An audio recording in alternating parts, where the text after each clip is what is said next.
Hello my friends! In this episode from Photogrammetry course we'll have a look at the camera settings, which are optimal for capturing photo scans. We'll explore such basic things as ISO, shutter speed and f-stop in the context of photogrammetry, but actually we will start off with talking about RAWs.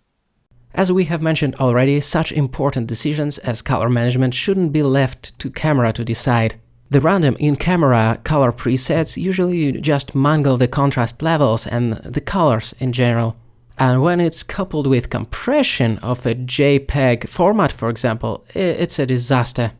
By shooting in RAW, we get the access to the sensor data and we can arrange the colors in a physically plausible way, which is very close to the reference. More about that in the color management video. So that's the first thing, switch the RAW on. Okay, let's skip setting the mode to manual for a minute and talk about setting the white balance instead. An awesome benefit in shooting in RAW is that we don't need to calibrate white balance on set. We can do it in post, on developing the RAW sources.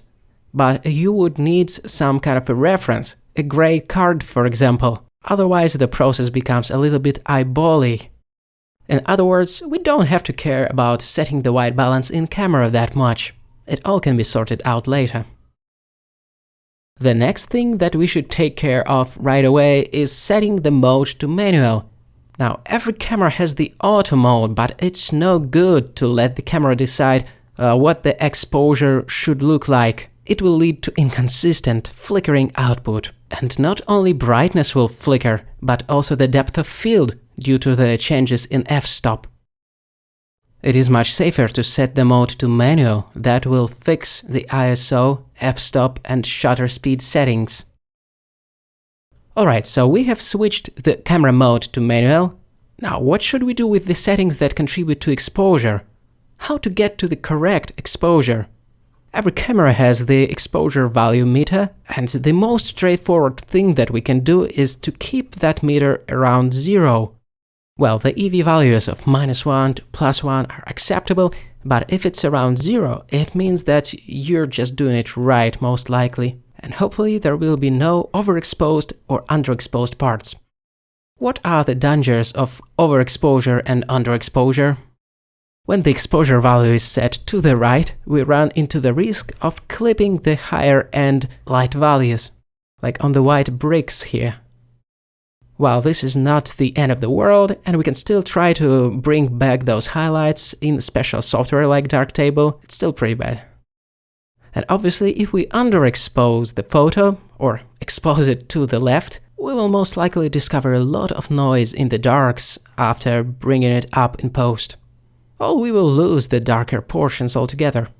So watching the EV meter is the good starting point. It's not always possible to keep it consistently around the 0 value though through the entire photo session. Sometimes the lighting conditions in one part of the environment may differ drastically from the other part of the environment. The wall that is further away from the main source of light will naturally be way darker than the area that is close to it. So after all, as an exception to this rule of having the exposure value around 0 at all times, you may need to adapt to the changing lighting conditions in the scene. Alternatively, you probably have such thing as exposure bracketing in your camera and you can turn it on. Exposure bracketing means that the camera snaps a bunch of exposures on releasing the shutter. For example, -2, 0 and +2. And then these multiple exposures are automatically stitched into a high dynamic range file, for example 32-bit EXR in post. We won't go into such details just yet, but photogrammetry software accept high dynamic range files as inputs. That could be a potent solution to the dynamic range problem, but for now let's keep it simple. Next we have to take a closer look at the ISO, f-stop and shutter speed values. These three things are probably the most important to nail, and you will be tweaking them most often as well. By boosting the ISO, we can amplify the sensitivity of the sensor at the cost of extra noise and degradation of signal. So the perfect value for ISO is the lowest value available. Typically, it's the ISO of 100. But it's also the darkest value as well. What could we do to compensate the light levels? Simply put, we can use the slower shutter speed. For example, by slowing down the shutter speed to 1/10 of a second, we regain the EV values necessary to get the correct exposure. So yay, we can just use the slower shutter speed and there are no drawbacks. Not really. A really slow shutter speed makes a handheld shooting produce lots of motion blur due to the hand shake, and neither the optical or in-body image stabilization could help in such case. What could help though is using a tripod. So if you have some time to move the tripod in between the shots, it definitely sounds like the best solution.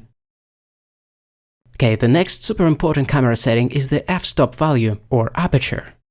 The problem with opening up the aperture to allow more light in is that the depth of field becomes shallow, and once you start closing the aperture by increasing the f-stop value, everything gets in focus, but everything gets darker as well.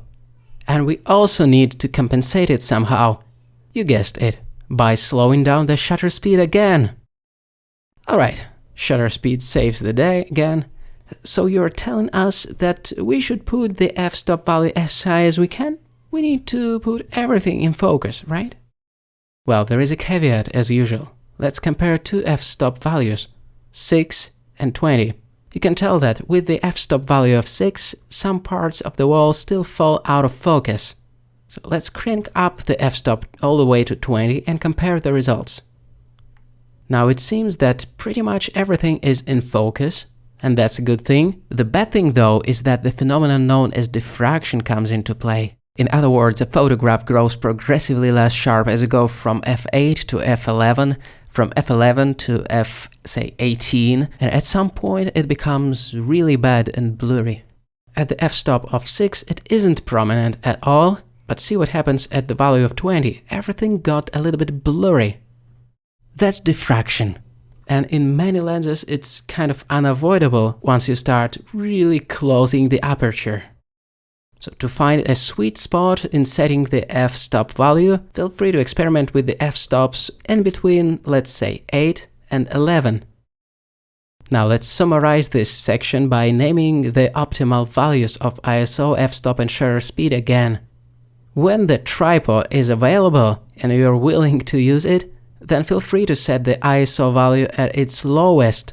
The aperture, or f-stop, should be somewhere in between 8 and 11, and then set the shutter speed to such value to get to the correct exposure. These settings are a good starting point. But yet there are different environments with different lighting conditions. Let's have a look at how the camera settings would change depending on the environment. Let's say we have to photoscan a dim lit place like a warehouse. The camera settings that we have just discussed are very universal, and they're a good fit for dim lit places as well.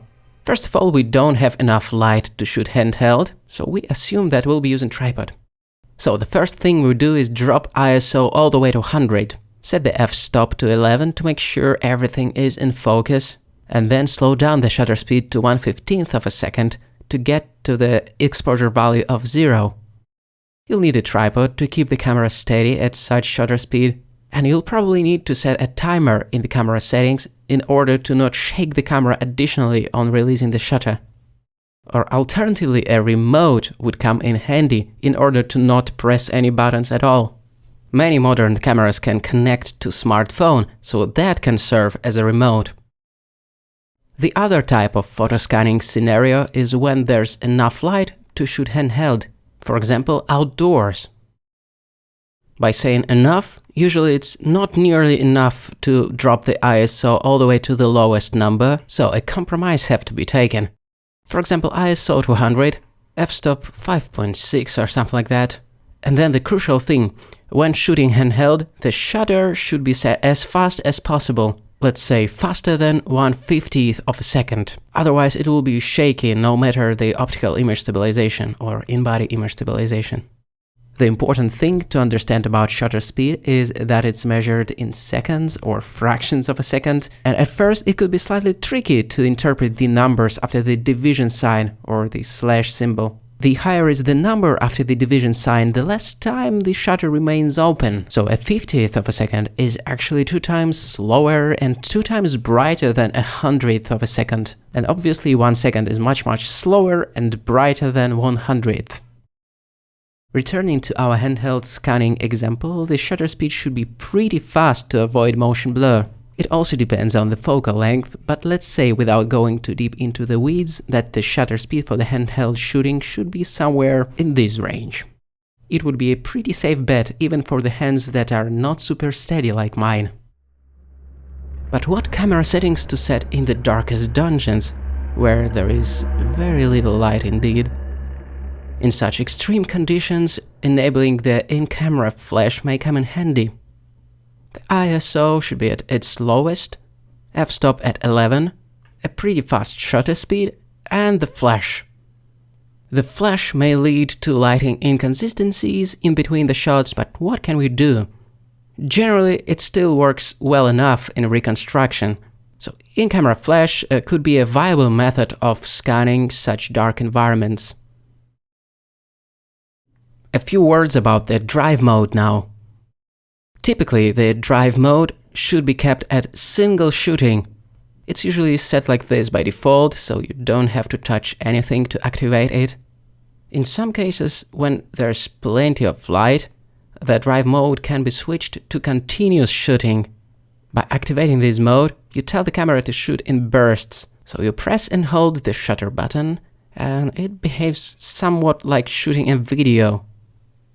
It's fairly hard to do it like this though, so I would recommend to stick to the single shooting mode.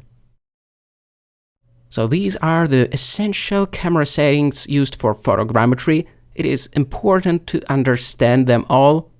It would take some time and some practice, most importantly to memorize all these settings and use them accordingly, but it's totally worth it to be able to create the highest possible quality models. In addition to the camera settings that we have just discussed, it's important to reiterate the lens settings useful for photogrammetry once more.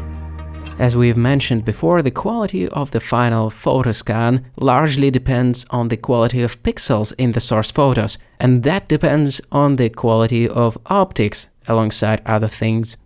Some lenses tend to produce a lot of chromatic aberration and other artifacts, while other lenses are much sharper and cleaner in terms of how they render stuff.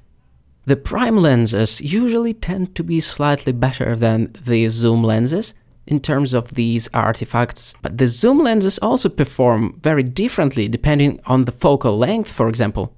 And not only the focal length, but also the diaphragm value or the f-stop value. It is worth checking on the internet what are the sharpest focal lengths for your zoom lens. For example, 50mm proved to be sharpest on Sigma 17 to 55mm zoom lens. And in addition to that, the f-stop value of 8 has proven to provide a quite sharp rendering as well. So that's definitely something to check out if you have the variable zoom lens. Okay, what else can be said about the zoom lens settings? The photogrammetry software loves when all the source photos have been captured at the same focal length. That makes it easier to reconstruct. So if your lens doesn't have a switch that fixes the focal length, you can do it manually by simply taping it. Yeah, I know it looks gross. The other factor that influences the choice of the focal length is framing. How do you like to frame the object? If the object is pretty small and you still want to frame it in the optimal way so it occupies the most of the image, then zooming in and going with a larger focal length makes sense. As for the f-stop value, as we remember, the larger it is, the wider is our depth of field. In other words, typically it should be around f8 or even f11 for the optimal depth of field and everything in focus. Framing-wise, we may want to go slightly wider in the narrow spaces like corridors. It makes sense to go as wide as possible, whatever it is, 24 or 14 or even wider than that. If you use a crop sensor camera, then going fisheye is must-have in some places. So the type of the environment obviously affects the choice of the focal length and the lenses for that matter. So these were some things that I wanted to emphasize once more, and in the next video we'll take a closer look at the equipment that may prove useful for photogrammetry.